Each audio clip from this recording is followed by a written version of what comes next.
అందరికి నమస్కారం అండి. ఉల్లి పకోడీ ఒకసారి చూసేయండి నేను చేసే విధానం. పకోడీ చేస్తున్నాను చూడండి. ఇది శనగపిండి మరేపించుకున్నాను. ఇది పిండి కొంచెం బియ్యం పిండి, అల్లం వెల్లుల్లి పేస్ట్, కొంచెం కరివేపాకు, కొంచెం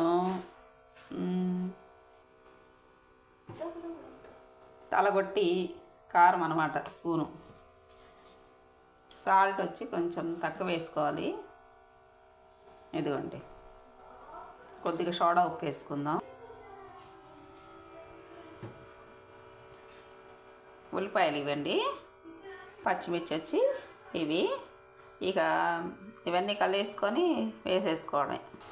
ఇద్దండి పిండి కలిపాను. గట్టిగా కలుపుకుంటే ఉల్లి పకోడీకి మన సోడా ఉప్పు వేసినా లాగదు. సోడా ఉప్పు హెల్త్కి మంచిదేనండి, గ్యాస్ తగ్గిద్దంట. కానీ బయట చాలా ఎక్కువ వాడుతుంటారు, అది తినకూడదు. ఇదిగోండి వేసాను. ఇద్దండి వేసాను, కాలేక అయిపోతుంది. కాలిపోయినాయండి, ఇంకా తీసేసుకుందాం.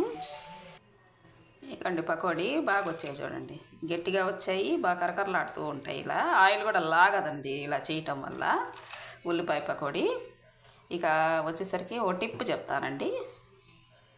ఆయిల్ పెద్ద పెద్ద బాండిల్లో పెట్టుకోకుండా చిన్న బాండిల్ పెట్టుకొని కొంచెం నూనె వేసేసుకొని ఇలా కాల్చుకొని ఓ 2-3 సార్లు ఏదైనా ఆయిల్ వడియాలు కానీ ఇలాంటివి ఏమైనా చేసేసుకొని కొద్దిగా కింద ఉంటుంది కదా నూనె, అది పడేసేయండి.